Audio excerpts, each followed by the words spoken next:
Assalamualaikum warahmatullahi wabarakatuh. Perkenalkan, nama saya Lina Fauziah, NIM 2103096127. Saya di sini ingin menjelaskan tentang konsep dasar penelitian kualitatif dalam pendidikan Islam. Yang pertama yaitu pengertian. Menurut Naqib Al-Atas, mendefinisikan pendidikan Islam adalah takdib, yaitu proses pengenalan dan pengakuan tentang hakikat bahwa pengetahuan dan wujud bersifat teratur secara hierarkis sesuai dengan berbagai tingkatan dan derajat tingkatan mereka, dan tentang tempat seseorang yang tepat dalam hubungannya dengan hakikat itu serta dengan kapasitas dan potensi jasmaniah maupun rohaniah seseorang. Pendekatan kualitatif juga dapat didefinisikan mekanisme kerja penelitian yang berpedoman penelitian subjektif, statistik, dan non-matematis, di mana ukuran nilai yang digunakan dalam penelitian ini bukanlah angka ataupun skor, melainkan kategorisasi nilai. Selanjutnya, secara hasil pendekatan kualitatif memberikan panduan yang sangat spesifik atau rinci terhadap hasil penelitian. Penelitian ini bersifat subjektif dan transferability karena tidak mungkin adanya generalisasi dalam penelitian kualitatif. Dalam meneliti metode penelitian ini, kita dapat melihat dari segi paradigmatiknya. Berikut paradigma dari sisi asumsi. Maksud di sini yaitu pendekatan, peranan penelitian, dan desainnya dari sisi asumsi. Paradigma penelitian kualitatif, pedoman penelitian beserta contoh proposal kualitatif memandang bahwa kenyataan dibangun secara sosial, karenanya bersifat kompleks.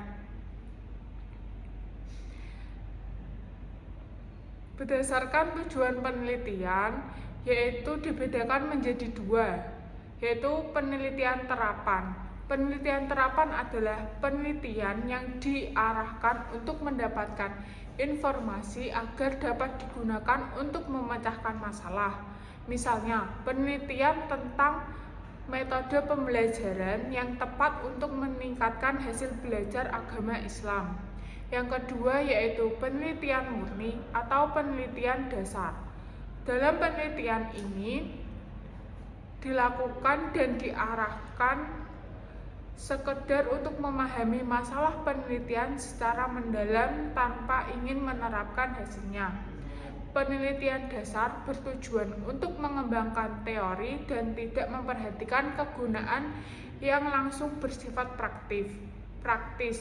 Jadi penelitian murni atau dasar berkenaan dengan penemuan dan pengembangan ilmu. Misalnya penelitian tentang konsep an-naf dalam Al-Quran. Ruang lingkup kajian penelitian pendidikan Islam. Yang pertama yaitu pendidikan Islam sebagai mata pelajaran yang diberikan pada lembaga sekolah mulai dari sekolah tingkat dasar sampai perguruan tinggi. Yang kedua yaitu pendidikan Islam sebagai lembaga pendidikan formal, non-formal, dan informal. Lembaga pendidikan Islam formal yaitu seperti madrasah, pesantren, dan perguruan tinggi. Sedangkan pendidikan Islam sebagai non-formal yaitu madrasah diniyah, Raudatul Atfal, Masjid Surau, dan lain-lain. Yang ketiga yaitu ada pendidikan informal yang terdiri dari pendidikan keluarga dan lingkungan. Pendidikan Islam sebagai sistem kajian mencakup dasar atau tujuan pendidikan Islam, tenaga pendidikan, peserta didik, dan lingkungan, kurikulum, metode, dan evaluasi. Yang keempat, pendidikan Islam dalam konsep dan sejarah. Kajian konsep mencakup penelitian tentang konsep-konsep pendidikan dalam Al-Quran dan Hadis. Sedangkan kajian sejarah mencakup penelitian tentang sejarah pemikiran dan sejarah kelembagaan. Berdasarkan bidang penelitian, dapat dibedakan dalam 3 jenis, yaitu penelitian akademis, profesional, institusional, dan penelitian institusional. Pendidikan akademik adalah penelitian pada bidang-bidang akademik. Misalnya, penelitian tentang bidang pendidikan kedokteran, hukum, psikolog, dan lain-lain. Penelitian bidang profesional dikaitkan dengan penelitian profesi tertentu, yaitu guru, dokter, pengacara, psikolog, dan lain-lain. Penelitian institusional adalah penelitian yang dilakukan pada institusi tertentu yang meneliti tentang aktivitas yang dilakukan institusi tersebut. Dalam bidang pendidikan Islam, masalah yang berkaitan dengan pengembangan konsep-konsep pendidikan Islam, praktik pendidikan Islam, dan pendidikan Islam sebagai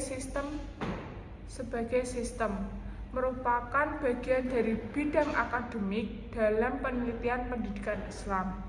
Kajian tentang profesi guru dan tenaga pendidikan pada pendidikan Islam merupakan bagian dari penelitian bidang profesional. Kajian-kajian tentang lembaga pendidikan Islam merupakan bagian dari penelitian pada bidang institusional. Ciri-ciri penelitian kualitatif. Yang pertama yaitu masalah dan tujuan penelitian harus berkaitan dengan ruang lingkup penelitian pendidikan Islam. Yang kedua, ada penelitian dan tujuan penelitian harus menggambarkan secara jelas sehingga tidak menimbulkan keraguan kepada pembaca. Yang ketiga, yaitu penelitian harus bersifat kritis dan analitis. Yang keempat, ada masalah penelitian yang dilakukan bersifat rasional. Yang keempat, koherensi, yaitu terdapat berkaitan antar bagian dalam penelitian. Yang keempat, ada konsistensi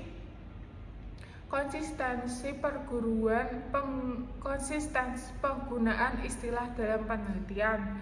Yang ketujuh, memuat konsep dan teori yang sebagian dasar diambil dari penafsiran ulama terhadap ayat-ayat Al-Quran yang berkaitan dengan masalah yang akan diteliti, dan teori-teori yang dikembangkan oleh ulama atau ahli-ahli pendidikan Islam. 8. Yaitu menggunakan istilah dengan tepat dan definisi yang uniform. 9. Mengembangkan hipotesis yang dapat diuji jika yang akan dilaksanakan adalah penelitian kuantitatif. 10. Yaitu teknik dan prosedur dalam penelitian menjelaskan secara rinci. Berdasarkan jenis data dan analisis, penelitian dapat dikelompokkan menjadi 2, yaitu data kualitatif dan data kuantitatif. Data kualitatif adalah data yang berbentuk kata, kalimat, skema, dan gambar. Sedangkan data kuantitatif adalah data yang berbentuk dengan angka atau data kualitatif yang diangkakan, yaitu scoring. Contoh penelitian kuantitatif antara lain yaitu pengaruh metode pembelajaran berbasis portofolio dan konsep diri siswa, hasil belajar, akidah, akhlak pada siswa MTS kelas 10. Contoh penelitian kualitatif antara lain yaitu persepsi siswa tentang pembelajaran agama Islam di sekolah menengah umum kelas 10. Sekian penjelasan saya. Mohon maaf jika ada salah kata. Wassalamualaikum warahmatullahi wabarakatuh.